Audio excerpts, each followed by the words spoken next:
Guadalupe Correa, buenas tardes.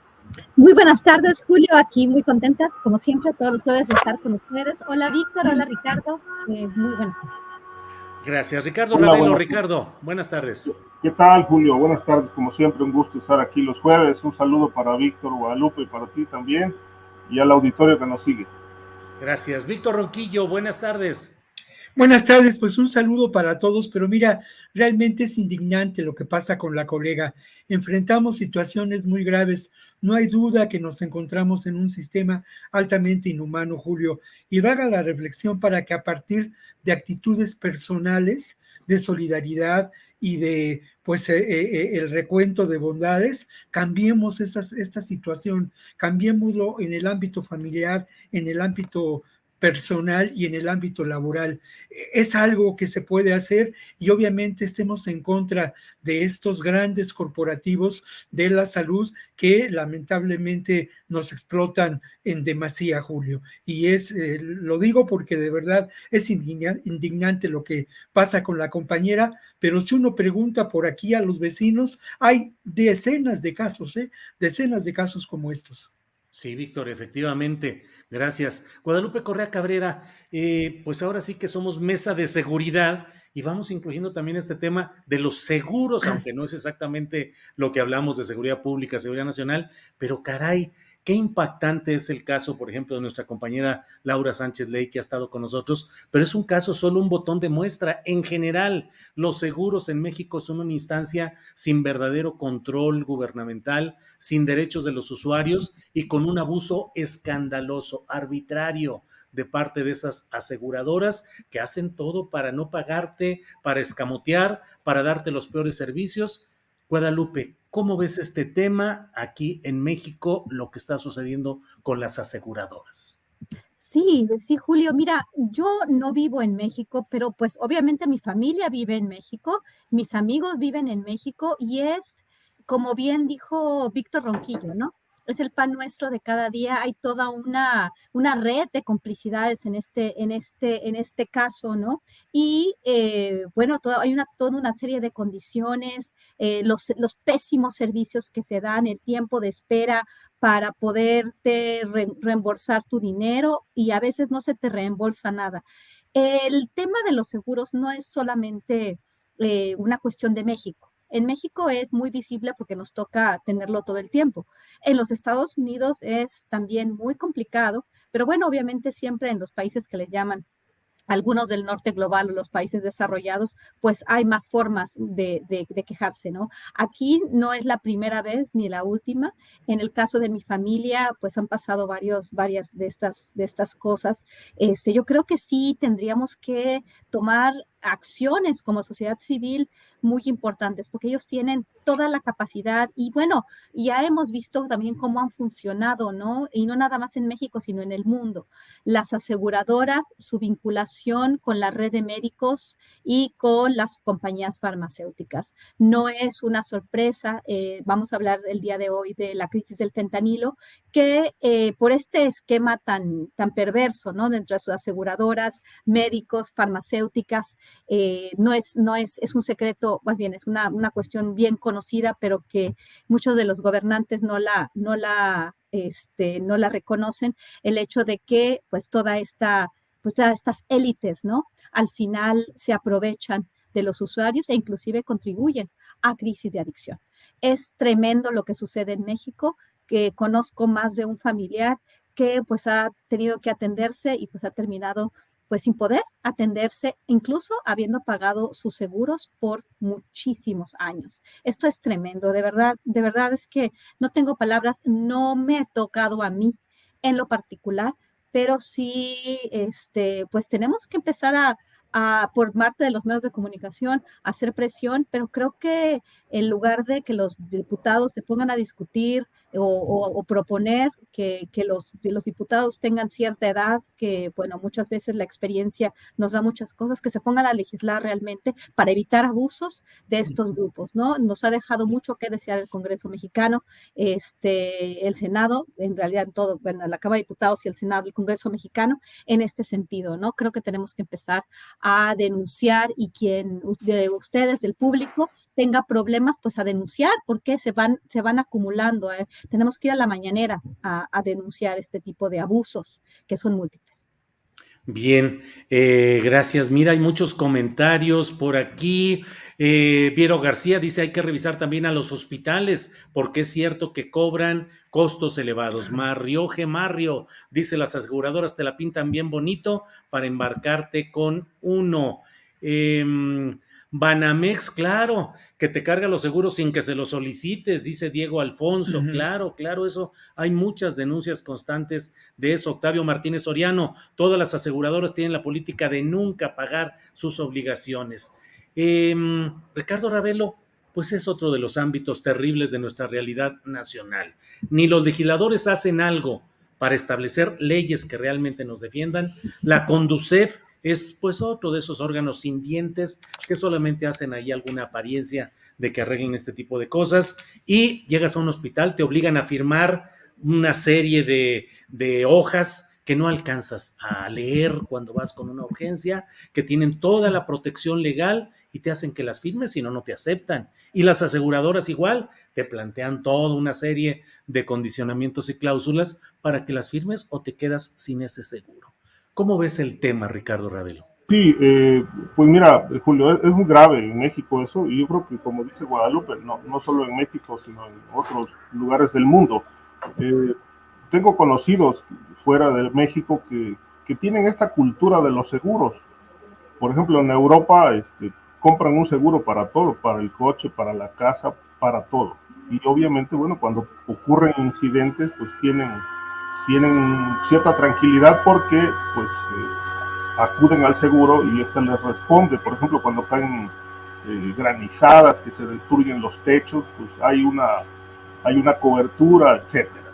Pero por ejemplo, yo puedo hablar, digamos, también por un caso personal, quizá dos casos, uno reciente, pero en 2006 yo tuve una experiencia dura, difícil, después de varios, digamos que sustos, porque tenía problemas de hipertensión en ese tiempo.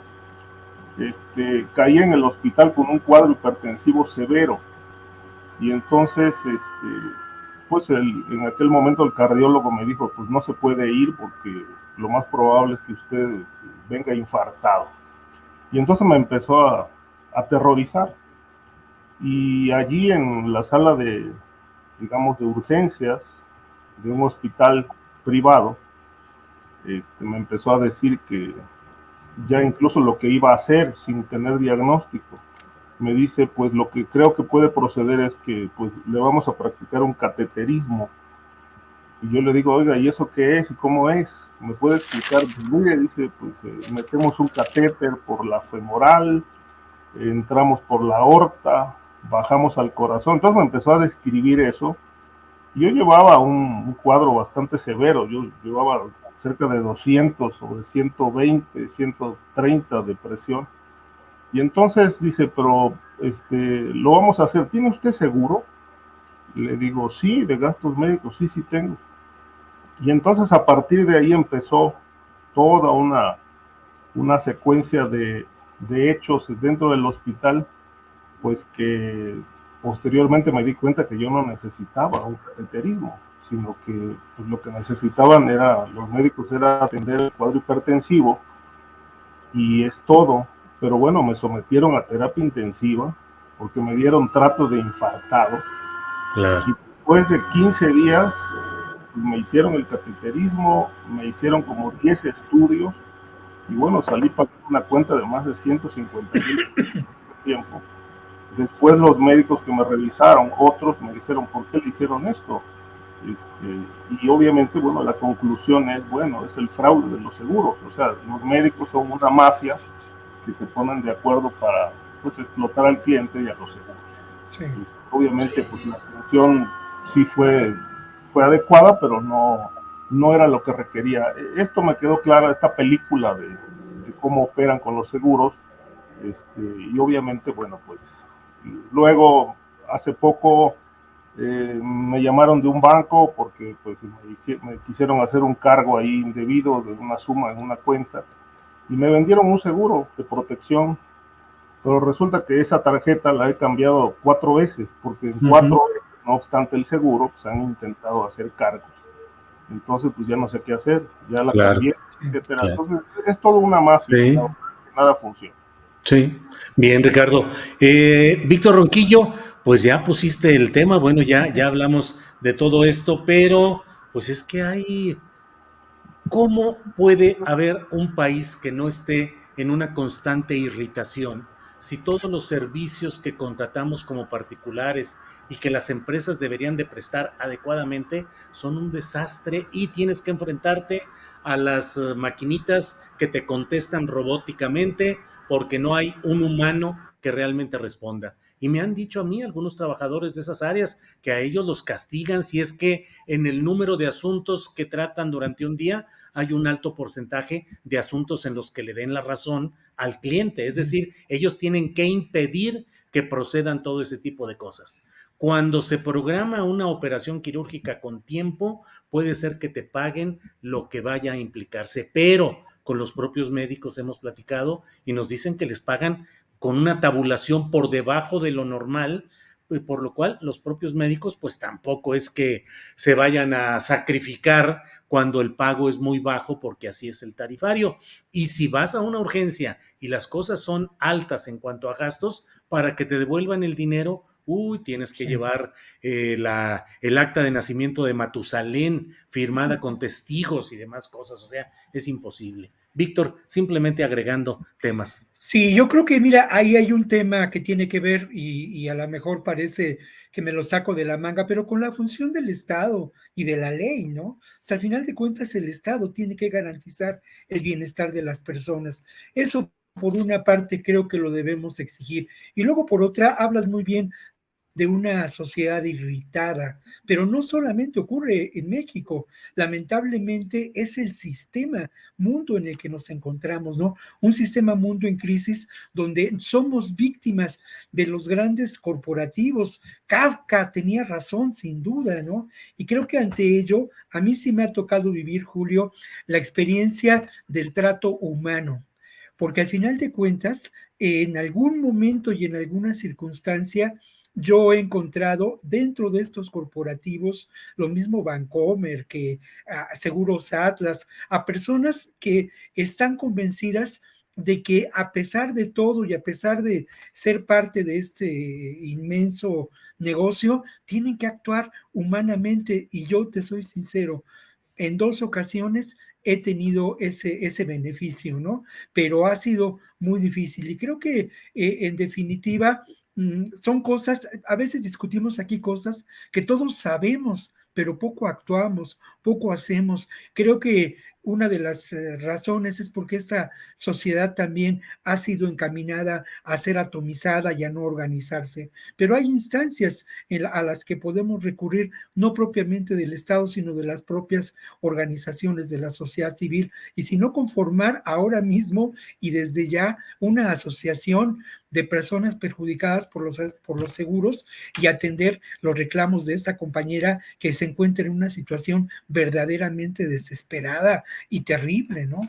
Sí, así es. Pues sí, MetLife, estamos atentos. Liberen a Laura Sánchez Ley, liberen a Laura Sánchez Ley, ya déjense de payasadas y de estar privilegiando siempre todos estos intereses. Guadalupe Correa Cabrera, a reserva de lo que desees agregar sobre este tema, podemos pasar al siguiente, que es el relacionado de cómo ves el tema del Instituto Nacional de Migración, la orden de proceso, de inicio de proceso y una audiencia que ya está programada con Francisco Garduño.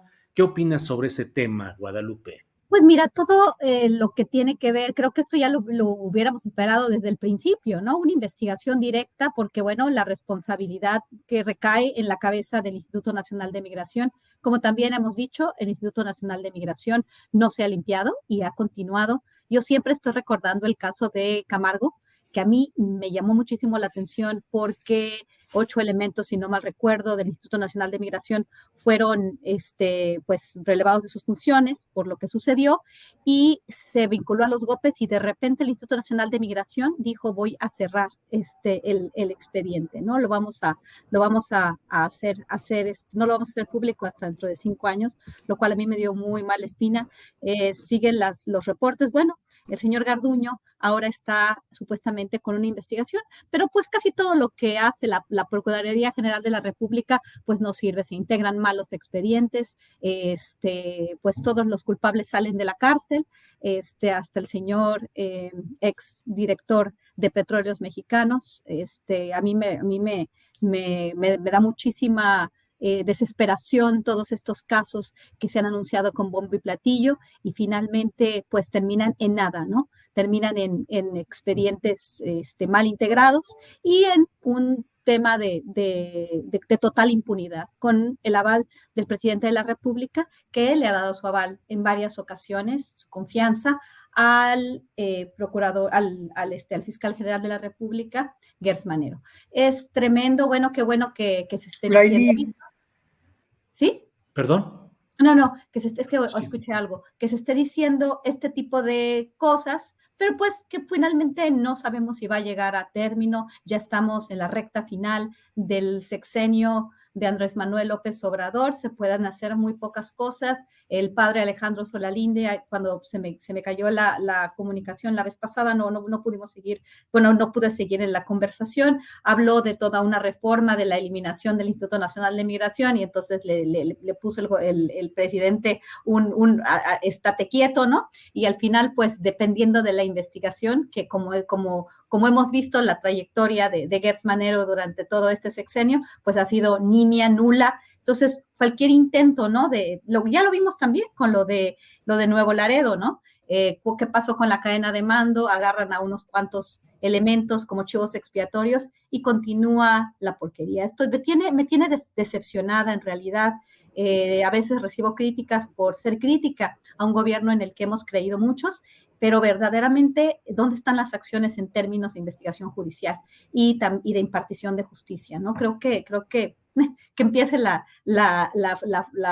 Fiscalía General de la República una investigación, no dice absolutamente nada. Hay muchos obscuros, muchísimos obscuros, y en el tema del Instituto Nacional de Migración, las denuncias constantes, las extorsiones, la participación en delitos de agentes del Instituto Nacional de Migración, esta no es la primera ni la última, ¿no? Hay todo un concatenamiento de intereses oscuros, y bueno, sí, la cabeza es un lugar muy importante para empezar, pero en realidad ¿se va a hacer algo? En realidad, en la recta final del sexenio vamos a mejorar el sistema migratorio mexicano y la atención a las comunidades migrantes sin delito, y vamos a seguir con lo mismo y vamos a seguir siempre pues siguiendo las directrices de los estadounidenses en el tema migratorio. Bien, Guadalupe Correa Cabrera, gracias. Ricardo Ravelo, ¿qué opinas de esta pues sujeción a proceso de Francisco Garduño, a un proceso que tendrá una audiencia, no una orden de aprehensión, sino una audiencia? Ya se irá viendo. El propio presidente de la República ha hecho un reconocimiento al buen trabajo que ha hecho Garduño en el Instituto Nacional de Migración y ha expresado pues palabras de elogio hacia este funcionario.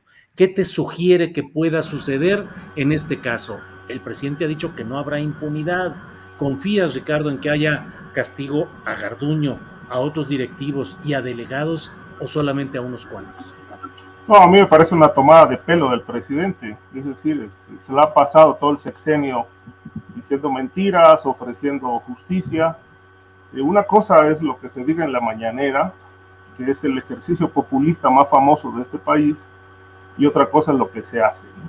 Es decir, hay una distancia abismal entre las palabras y los hechos. Me ahorro el calificativo que merece el presidente, pero en realidad es que, 5 años de mentiras me parece que pues, están más que claros y demostrados. Cero combate a la impunidad, cero combate a la corrupción, no hay resultados en seguridad pública, ahí están los grupos criminales impunes. Y por otro lado, pues, como dice Guadalupe, bueno, ahí están los casos de Pemex, impunes, un solo detenido del Huachicol, de aquella mafia que dijo que operaba en Pemex en un piso de la torre, robándole el combustible a la paraestatal. Pues no hay detenidos, no hay procesos. Lozoya en un ping-pong, sale, no sale, ofrece pruebas, en fin, finalmente pues no pasa absolutamente nada. Y lo de Garduño, pues me parece que otra vez es el mismo juego, el mismo recurso, volver a ofrecer a través de la mañanera, pero pues de eso a que haya un proceso abierto, que se juzgue a Francisco Garduño por eso, pues me parece que hay una distancia bastante grande, ¿no? Y una improbable que esto ocurra, como ha pasado también en Segalmex, que pues como lo hemos dicho, creo que va a pasar a la historia como el agujero negro de corrupción más escandaloso de este sexenio. No se dice nada, por ejemplo, del secretario de Relaciones Exteriores, Marcelo Ebrard, que fue el que renovó los 18 contratos de la empresa que operaba en esa estación migratoria. No hay investigación por ahí. Francisco Garduño va a seguir en su cargo hasta que sea pues ya indiciado. De tal manera que, bueno, pues vemos es la misma gata pero revolcada, ¿no? Desde que tomó posesión viene diciendo lo mismo. De tal manera que honestamente lo que te puedo decir al respecto es que me parece, como lo dije, una tomada de pelo y una mentira más del presidente. Bien, Ricardo. Víctor Ronquillo, ¿qué te parece este procesamiento judicial de Francisco Garduño? Las palabras del presidente de elogio a él, y no sé qué opinas, si crees que sea también una tomadura de pelo o no. Víctor Yo creo Ronquillo. que hay que hablar del tema migratorio, ¿no? Yo creo que ese es el gran tema que debemos atender. Y a mí me parece que esta acción, y es una pregunta que me hago, servirá y estará encaminada a terminar con lo que ha sido una política de control migratorio. Si esto será posible, tengo mis dudas al respecto porque al final de cuentas esta política migratoria no está establecida desde México, es parte de una estrategia no solamente en Estados Unidos, sino a nivel internacional. La negación del derecho a migrar se vive en este mundo como un fenómeno terriblemente doloroso en distintas instancias. Sin embargo, a mí me parece que el poner sobre la mesa y señalar los delitos por los que se le acusa a Francisco Garduño o que es acción negligente en contra de, aquí lo tengo, es ilícito de servicio público, ¿no? Y es procurar daño a las personas y a los lugares, es significativo de cualquier manera, porque al final de cuentas esto se da y ocurre. Creo que nos debe hacer conciencia y debemos propugnar por llevar más allá la justicia y no asumir actitudes pasivas y fatalistas. Y luego, por otro lado, a mí me parece que y hago también la misma pregunta, ¿puede ser un golpe a la corrupción que conocemos, se establece desde hace décadas en el tema migratorio en este país, con la participación del poder político, de fuerzas de seguridad y sin duda del Instituto Nacional de Migración? Ojalá y fuera posible. ¿Hay ingenuidad en estas preguntas? Quizá la hay, pero son preguntas que debemos hacernos en un país que aspira a ser transformado. Creo que nuestra posición debe estar encaminada a esa perspectiva crítica, ¿no? De las posibilidades de transformar las cosas. Y luego lo otro que creo que es importante mencionar es que al final de cuentas, esta es una política impuesta. Es una política en donde lamentablemente México, como ocurre con el tema del narcotráfico, pues pone el dolor, pone los muertos, ¿no? Al final de cuentas, hay información respecto a cómo Estados Unidos puede transferir el problema migratorio a nuestro país. deportando a más de 30,000 personas, solamente de Venezuela, de Haití, y a eso hay que añadir de otros países, ¿no? Esto es una trampa muy, muy dolorosa, porque al final de cuentas lo que ocurre en México es lamentable. Ya lo hemos dicho en otras ocasiones, estos centros verdaderamente carcelarios del Instituto Nacional de Migración han recibido un par de recomendaciones de la Comisión Nacional de Derechos Humanos, pero yo insisto mucho en esta posibilidad de, a partir de estas circunstancias, propugnar por auténticos cambios. Distintas organizaciones vinculadas al tema migratorio han dicho que no hace falta erradicar o no erradicar al Instituto Nacional de Migración, sino hace falta algo que es fundamental: reconocer al derecho a migrar. En Italia se está viviendo una crisis migratoria similar a la que vivimos en nuestro país.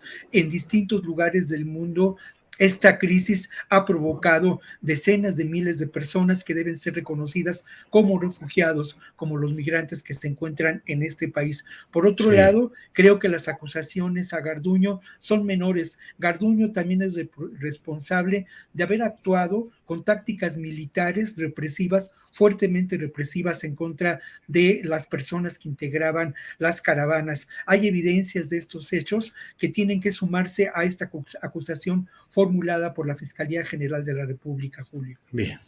Víctor, gracias.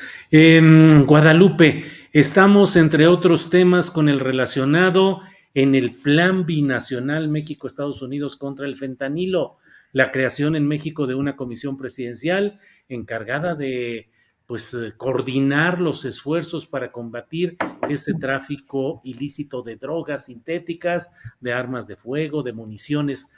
¿Cómo ves todos estos esfuerzos compartidos? ¿Hay algo destacable?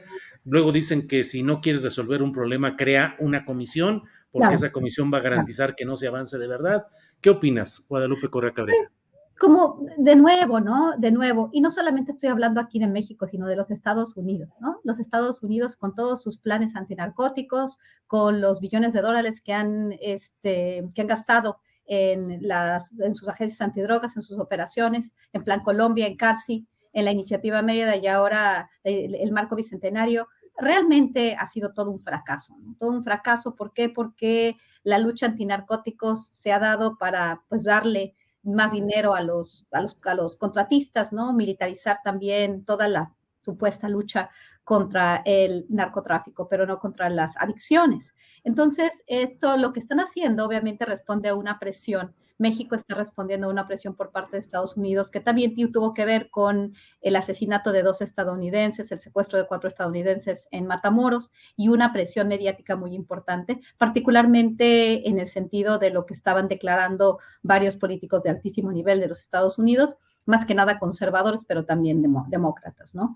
Entonces, en esta narrativa, los estadounidenses le echan la culpa a los carteles mexicanos, cuando ya hablamos todo lo que son los carteles y la cuestión de la demanda y la oferta de drogas. Pero bueno, para Estados Unidos es un problema muy importante definitivamente, aunque de nuevo, ¿no? Vamos todos a crear una comisión para vincularnos a la agenda estadounidense, por otro lado, y por otro lado también sabemos que la Fiscalía General de la República, que el Poder Judicial, ya hay que dejar de despolitizar, despartidizar esta discusión, ¿no? Los más oficialistas, los más cercanos a Andrés Manuel López Obrador, ponen el ojo en el Poder Judicial, y pues los antiobradoristas ponen el ojo en todo lo que hace la Cuarta Transformación. Cuando lo que sí es que tenemos un país en el cual no hay justicia, y sí, y la oposición ha contribuido en gran medida a que no la haya. Creo que el papel de la Suprema Corte de Justicia de la Nación a partir de estos últimos meses ha sido penosísimo, tremendo, pero también el penosísimo papel de la Fiscalía General de la República. Cuando vamos a crear una comisión para atender el papel de la producción de drogas sintéticas en México y la distribución en México y hacia Estados Unidos, y también la cuestión que tiene que ver con las armas, primero tendríamos que limpiar nuestras instituciones y todas, y colaborar, ¿no? Porque el Poder Judicial no está colaborando con el Ejecutivo Federal en todas sus áreas, ¿no? Es impresionante, se sientan, se toman una foto, los de siempre, el secretario de Gobernación, el señor que quiere ser presidente, el otro señor que quiere ser presidente, el secretario de Relaciones Exteriores, y pues ya el secretario de Hacienda, Inteligencia, todos se sientan, es una comisión honoraria, van a tener voz y voto, pero no se trata de eso, se trata de las instituciones. Lo mismo que ha hecho Estados Unidos con su lucha antinarcóticos. Todo el tiempo tienen nuevos planes, todo el tiempo están arrestando capos, están teniendo juicios del siglo, juicios del año, juicios de la década, juicios de todo tipo, y seguimos en lo mismo, ¿no? En realidad, el tema de las drogas sintéticas sí es un tema de salud pública, tanto en Estados Unidos, pero también México está teniendo un problema muy importante. Voy a hacer un viaje al estado de Sonora de nuevo, pero cuando fui la vez pasada, en la región de Caborca me estaban diciendo que muchas de las personas que se dedican a la siembra y a la colección del espárrago, por ejemplo, que vienen de diferentes partes, hay mucho trabajo, ya están tomando drogas sintéticas. Estamos hablando del fentanilo. Y esto ya a mí me está preocupando bastante porque es tan barato, se puede hacer en todos lados, que también tenemos que atender esto como un problema a nivel nacional y a nivel de adicciones. Pero creo que todas estas comisioncitas que se toman una foto y que no nos muestran cuáles van a ser los presupuestos, cuáles van a ser las acciones, como lo que fue y lo que es la iniciativa, el marco bicentenario, ¿no? Los dos países van a luchar contra el tráfico de drogas, contra la distribución de drogas, pero cuánto van a poner en las cosas que realmente son efectivas, no sabemos. Bien, Guadalupe. Ricardo Ravelo, el tema del fentanilo, ¿qué podemos esperar de estas reuniones y acuerdos entre Estados Unidos y México? ¿Y cuáles son los riesgos reales de lo que está pasando también en México en cuanto a la recepción de esta sustancia, el procesamiento, pero también el consumo interno en México de fentanilo? Ricardo. Ha habido reuniones, muchísimas, a lo largo de, pues, no diríamos de la historia, pero en los últimos años, entre México y Estados Unidos, para llevar a la mesa de discusión este asunto del consumo de drogas, que aseguran los estadounidenses, entra por México. Yo creo que aquí en principio se tendrían que empezar a poner de acuerdo en cómo está la situación real, ¿no? O sea, más allá de versiones o señalamientos, habría que establecer bien, con datos claros, cómo está el mapa del trasiego de fentanilo y de otras sustancias hacia Estados Unidos. Yo tengo entendido que en México no se produce fentanilo, se procesa el fentanilo a partir de los precursores químicos que provienen de Asia, de la India, particularmente de China y de Indonesia. Pero en México, pues como un país geográficamente privilegiado, pues se ha explotado muchísimo este tráfico, añadiendo fentanilo a muchas otras drogas que antes no contenían esta sustancia, como es la cocaína, la heroína, el crack, entre otras, y que las hacen potencialmente adictivas y mortales. Ahora, en efecto, la mayor parte de fentanilo cruza por México y entra a través de los puertos. De ahí aquella petición de Estados Unidos de que México militarizara sus puertos y aduanas, entre otras cosas, para tratar de frenar este flujo de fentanilo hacia ese país. Sin embargo, bueno, pues hay otras rutas. Se establece también la información de inteligencia de que entra por Canadá, por Alaska. Hay otras vías, no solamente es México.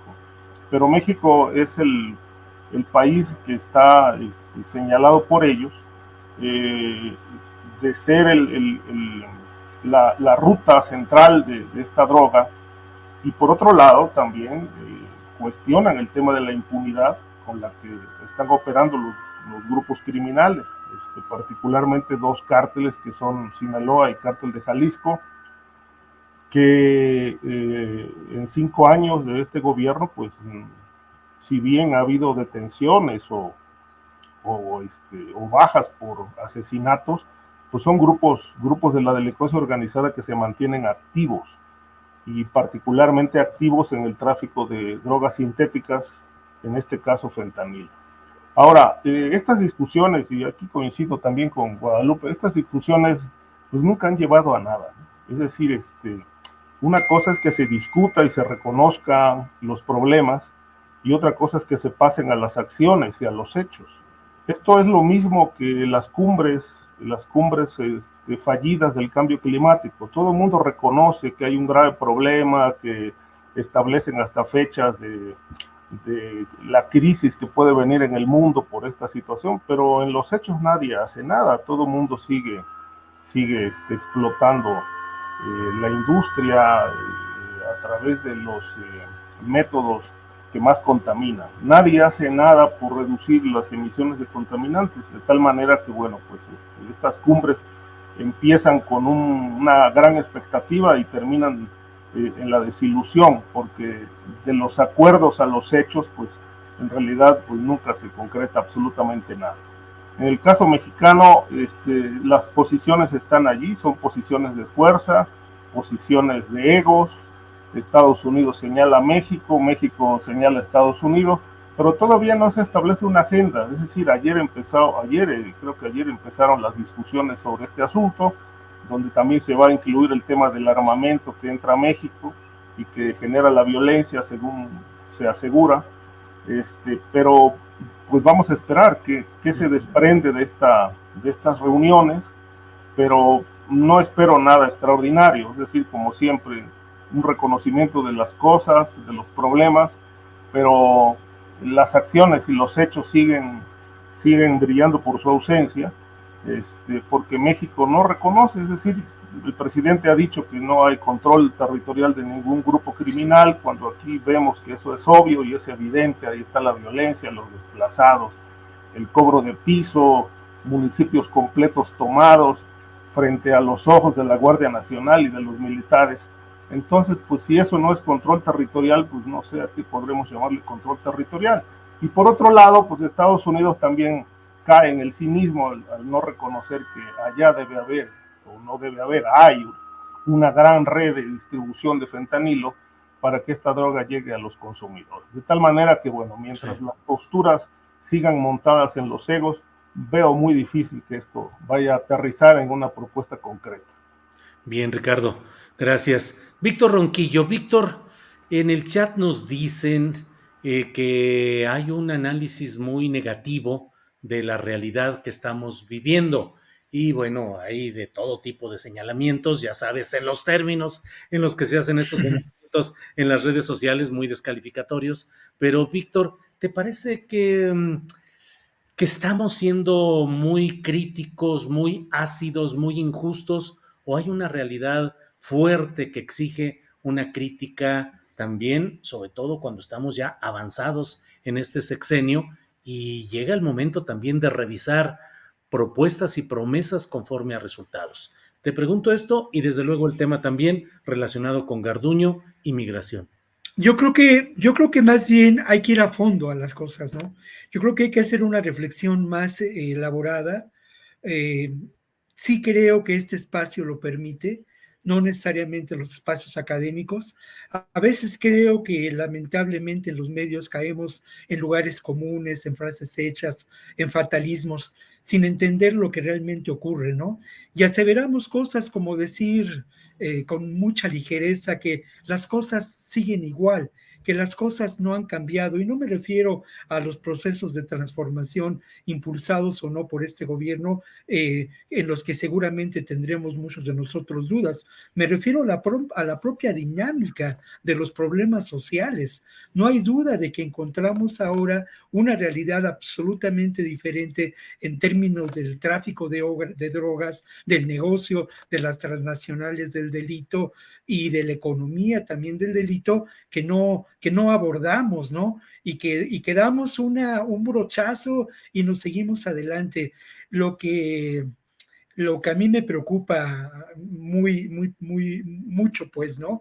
Muy grandemente. Pero yo quisiera hablar un poco en términos precisamente del fentanilo y el armamento. Son los dos grandes temas que en este momento ocupan a las distintas instancias de seguridad en ambos países, ¿no? Ello y el tema migratorio, sin duda, son fundamentales en esta agenda de la relación de México con Estados Unidos.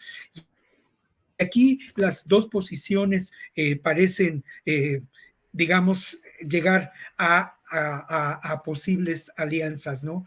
México demanda que cese el tráfico de armas, demanda a los fabricantes de armas, demanda a los distribuidores de armas en Arizona, y me parece que es una posición inteligente al respecto, ¿no? Hay todo un discurso político, toda una elaboración jurídica que no podemos desechar con un plumazo. Por otro lado, el grave problema en Estados Unidos del fentanilo ha sido declarado, es la primera vez que se declara a una droga como un problema, como una amenaza emergente. Hay, en cuanto a estos dos temas, enormes preocupaciones.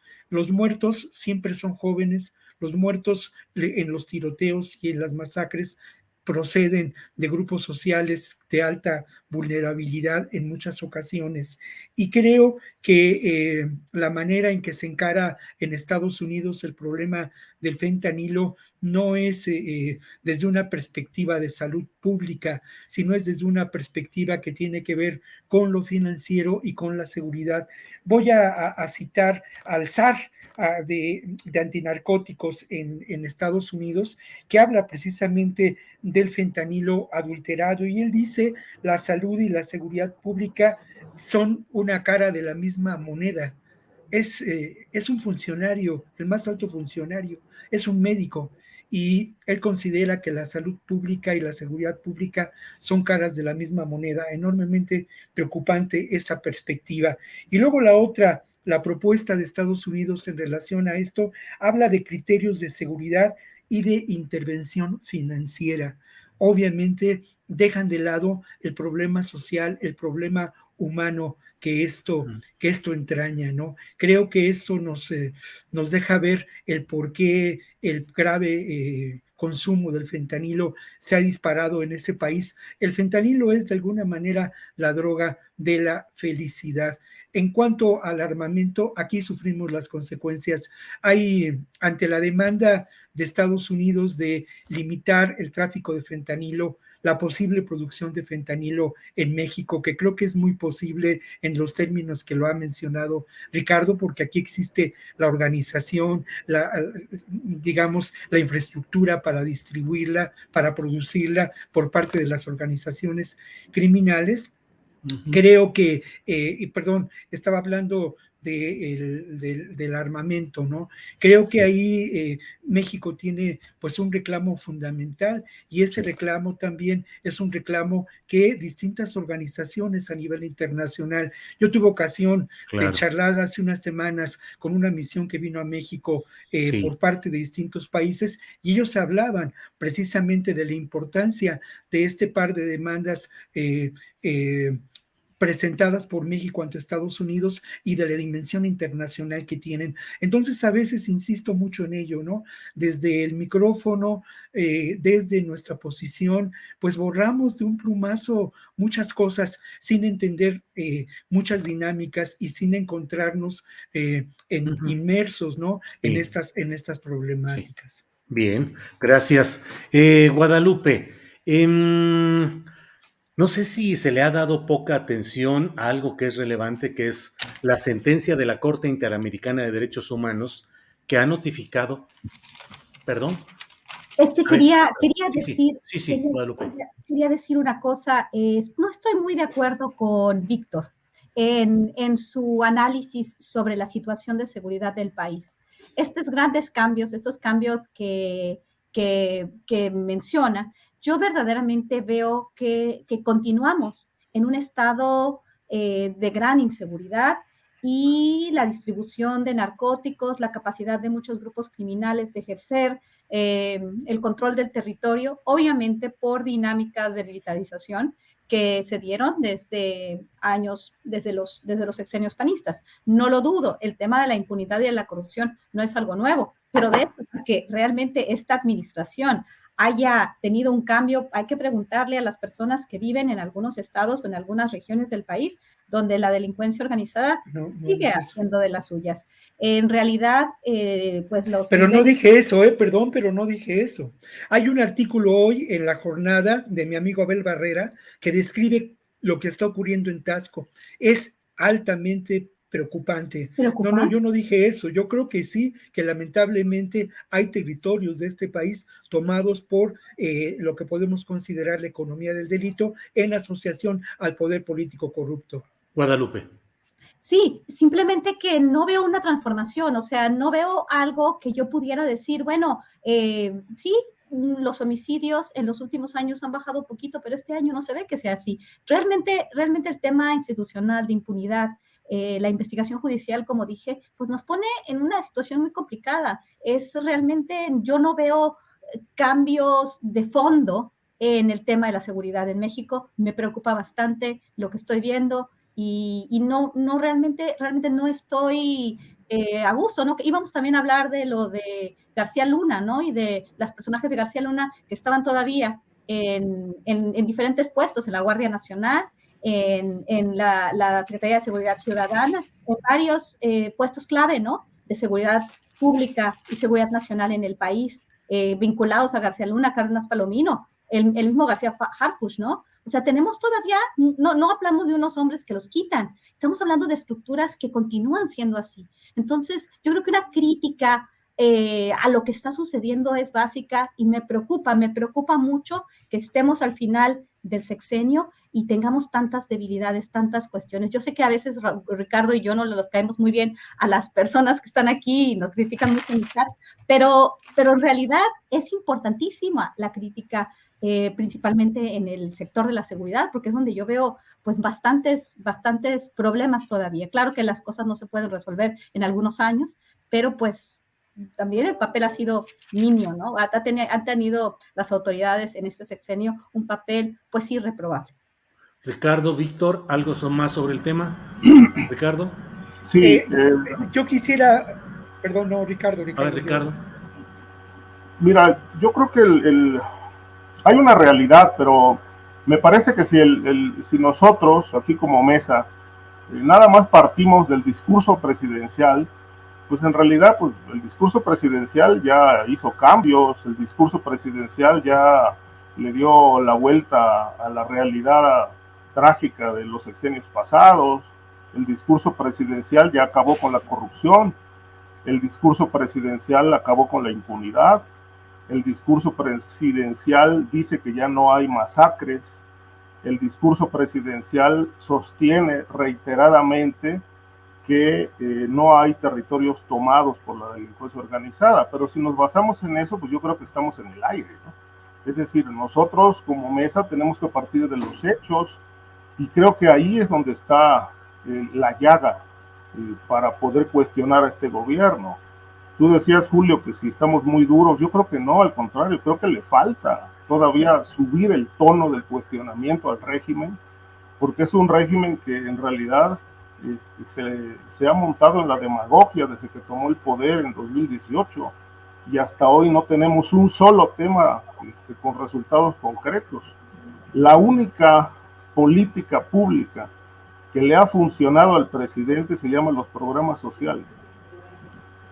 Y eso porque tiene un lado clientelar, deben funcionar. Fuera de eso, desde mi punto de vista y con todo respeto a los seguidores del presidente, todo lo demás está por hacerse y muchas cosas se van a heredar al siguiente gobierno. El tema del narcotráfico y su violencia con 500 o 600 muertos diarios, esa va a ser una herencia trágica. Y el presidente ha dicho, si esto no se resuelve antes de que concluya mi gobierno, será un fracaso la cuarta transformación. Pues ya lo veo como un fracaso, porque no tenemos un solo resultado en materia de combate al crimen organizado. Y en los demás rubros, bueno, hay muchísimos cuestionamientos, ¿no? Cifras que no coinciden con la realidad, de tal manera que, bueno, si todo parte de lo que se dice en la mañanera, pues yo creo que andamos, el discurso anda por un lado y la realidad del país por otro. Bien, Ricardo. Víctor, ¿querías agregar algo? Pues sí, solamente insisto mucho en ello, ¿eh? No es la mañanera. Creo que no voy a incurrir en descalificar lo dicho por mis compañeros, ¿no? Pero creo que hay, en términos reales, mucha ligereza en algunas de las apreciaciones. En el caso, por ejemplo, que es el siguiente tema que nos ocuparía, las declaraciones de Herrera Valles, pues no hay duda, ¿no?, de que existe lamentablemente un aparato de seguridad vinculado con prácticas autoritarias que se dan desde la década de los años 70.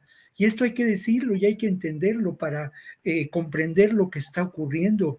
Lo mismo pasa con esta degradación social de la que somos víctimas y con la presencia determinante del poder criminal vinculado al poder político corrupto. Ha sido un sistema que se ha encontrado en crisis en diferentes momentos y que lamentablemente ha salido adelante a partir de los mecanismos más oscuros de la corrupción, de la represión autoritaria, ¿no?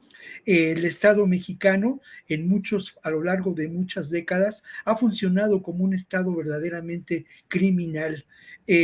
La apuesta de este gobierno fue intentar trascender esa realidad. ¿Hasta dónde ha sido posible? Es complejo, porque al final de cuentas lo que existe y se generó durante el foxismo fueron autonomías, islas de poder político que ya no estaban regidas por el poder autoritario priista, y esto generó todavía un mayor proceso de corrupción. Y por otro lado, no hay que olvidar cómo los propios grupos criminales, que habría que encontrar muchas definiciones para hablar de ellos, no es lo mismo el grupo criminal vinculado a la política y al grupo empresarial que al sicariato, pero estos grupos criminales han construido esta propia realidad política de corrupción en asociación también a políticos de alto poder en diferentes gobiernos de nuestro país. Esta nómina de priistas que se encuentran en la cárcel o que se encuentran prófugos de la justicia va a crecer sin duda en los últimos años, y lamentablemente a esa nómina hay que sumar también políticos del PAN, políticos de Morena, porque todos son parte de este mismo sistema que insisto mucho, es resultado y es un legado del PRI autoritario de los años 70, donde se construyen estos mecanismos represivos, estas instancias de procuración y de seguridad pública que, lejos de generar posibilidades de justicia, generan una brutal represión. Y no solamente es el 68 y es el proceso de la guerra sucia, es la realidad con la que nos encontramos hoy en día. Bien, bien, pues vamos adelante. Se nos ha ido el tiempo, son las 2 de la tarde con 53 minutos. Nos quedan 3 minutitos para postre, el tema que quieran. Guadalupe Correa Cabrera, por favor, postrecito. Bueno, está lo que me habías preguntado, disculpa que es que tenía otra cosa que decir también. Sí, estábamos hablando lo de Daniel García y el señor Reyes Alpizar, ¿no? Y la Corte Interamericana de los Derechos Humanos, que sanciona a México porque, pues la prisión, ¿no?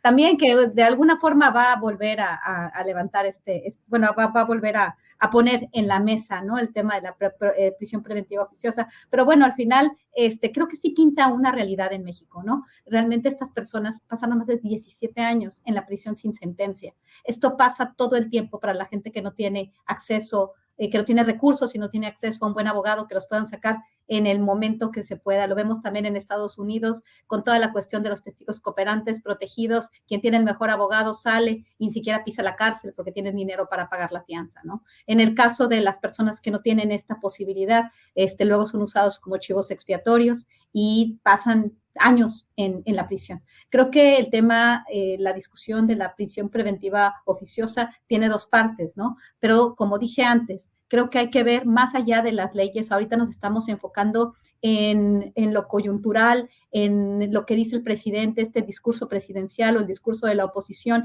que realmente aquí genera dos versiones de países, a los que opinan, ¿no? Esta cuestión de la polarización o no, a mí me parece complicado porque de hecho sí, el gobierno actual en México, pues sí representa a una mayoría y sí hay un apoyo importante a la administración actual, a la Cuarta Transformación. Pero bueno, al final estamos hablando de que las instituciones, la situación en las prisiones, la injusticia, la desigualdad y la injusticia que tiene que ver con el dinero que tienes. Y esto es tremendo, ¿no? Es un tema muy importante. Por el otro lado, otra vez, Omar García Harfuch. un señor cercanísimo a Cárdenas Palomino, a la gente de García Luna, más allá de los personajes que fueron mencionados, ¿no? Por Herrera Valles, el comisario de la policía, que fue privado de su libertad precisamente porque denunció lo que pasó en ese sexenio de la muerte de Felipe Calderón. Fue tremendo en ese sentido. Y bueno, lo que nos está diciendo ahora Herrera Valles es algo muy importante, ¿no? Porque nuestro sistema sigue podrido, sigue lleno de esta gente que, por ejemplo, en el caso que ya he platicado varias veces, el fiscal general del estado de Tamaulipas sigue ahí, después de que inventó pruebas, el michoacanazo, el tamaulipaso. ¿Qué vamos a hacer? Cuando criticamos, no criticamos para decir todo está mal, sino para señalar puntos donde debemos todos de presionar, ¿no? Nuestro papel como comentócratas, como opinadores, es decir, bueno, ¿dónde están las cuestiones negras, no? Nosotros no tenemos en este momento la capacidad de decidir, no somos ni legisladores, ni somos políticos, ni administradores públicos, pero sí nuestra función es informar y eso es lo que estamos haciendo. Muchas gracias. Al contrario, gracias, Ricardo Ravelo. Postrecito, por favor. Abordar el asunto de la red García Luna que está en la agenda de esta mesa. Mira, hay razones, es decir, hay razones, datos, evidencias que explican por qué sigue vigente esta red García Luna en distintas corporaciones, tanto a nivel federal como estatal y municipal. No hay que pasar por alto que García Luna construyó un proyecto policíaco transeccional, para bien o para mal. Bueno, terminó en una estructura viciada al servicio del crimen organizado, pero tuvo 2 sexenios, es decir, él estuvo 2 sexenios estructurando estas policías, primero la AFI, luego la PFP, posteriormente ya en el sexenio de Peña Nieto, pues surge la Policía Federal, pero bueno, García Luna siempre detrás, ya como asesor, ya como vendedor de proyectos al gobierno, como ha quedado demostrado, de tal manera que, bueno, esto explica por qué sigue ahí la red García Luna, en parte. Ahora, aquello que nos dijeron en este sexenio de que tras la caída de García Luna se iba a llevar a cabo una sacudida de las estructuras policíacas para que no hubiera personajes ligados a él, pues queda claro que no se hizo. Y no solamente no se hizo, sino se cayó en el cinismo, por lo menos así me parece que ocurrió con Arturo Durazo en la Secretaría de Seguridad Pública, de tener como un asesor en materia de seguridad a Ramón Pequeño. Y mucha gente de Ramón Pequeño es la que está ocupando cargos en estructuras policíacas de municipios, en los aeropuertos, en Hidalgo, en Nayarit, y obviamente, bueno, pues el principal, uno de los más conocidos, que la 4T no cuestiona, pues es García Harfuch, ahora como titular de la Secretaría de Seguridad Pública Ciudadana de la Ciudad de México y posible candidato a la jefatura de gobierno de la ciudad capital. De tal suerte que lo que queda claro aquí es que cuando se llevó a cabo el proyecto para crear la Guardia Nacional, pues lo que hicieron fue solamente unir a las corporaciones que estaban ahí dispersas, sin ningún proceso de selección, sin ningún proceso de depuración, y bueno, pues al vapor crearon la Guardia Nacional, que hoy está operando, pues con buena parte de la estructura contaminada de García Luna ahí adentro. Y entonces, pues con todo esto nos dicen que pues la Guardia Nacional es un proyecto nuevo, saneado, que va a resolver el tema del narcotráfico y de la violencia. Yo creo que, pues si el presidente dio la instrucción de que se limpiaran estas estructuras de todos los requisitos y residuos contaminados de García Luna, pues yo creo que no le hicieron caso o finalmente no lo llevaron a cabo o no lo han llevado a cabo. Se lo acaban de recordar en la mañanera y ellos tienen la lista de quiénes son los policías que están operando, están en activo, pero pues hasta hoy no se conoce una orden directa para poderlos separar de sus funciones. Bien. Pues para cerrar, Víctor Ronquillo, postrecito, por favor. Pues sí, mira, yo la verdad de las cosas es que sí opto por el postre dulce. Yo soy un optimista y lo reconozco, ¿no? Y creo que ahora quisiera cerrar recomendándoles una novela de alguien que aprecio mucho, que fue mi maestro en el CCH y que tuvo la cualidad de enseñarme a mí algo que es muy importante, ¿no? Que la sensibilidad se cultiva, que la originalidad se construye y que la tarea de quienes no abordamos estos temas tiene que ver con la reflexión y poner sobre la mesa posibilidades para que la gente reflexione con nosotros. La novela se llama La Cajita de Música, es una novela generacional, es una novela escrita por un egresado del movimiento del 68 y es determinante porque nos plantea pues un cambio importante dado en este país en esos años, a pesar de todos los pesares, ¿no? Es una novela también que habla de la iniciación erótica y bueno, esta novela la presentamos hoy a las 7 de la noche aquí en la Ciudad de México, en la librería Daniel Cosío Villegas. Y pocas veces a mí la vida me da la oportunidad de agradecer a alguno de mis maestros, pues ya de hace muchos años, esta opción de vida que se construyó allá en mis días en el CCH en Naucalpan, Julio. Muy bien, pues la cajita musical, Víctor Ronquillo. Ojalá tengan una buena presentación. La cajita de música. La cajita de música. Bueno, pues Guadalupe Correa, gracias y buenas tardes. Muy buenas tardes, Julio. Adiós, Víctor, Ricardo. Nos vemos el próximo Gracias, igual. Ricardo, gracias. Julio, buenas tardes, buen fin de semana. Víctor, Víctor, gracias. Víctor, chao, gracias. chao. Bye, que les vaya muy bien. Hasta luego, gracias.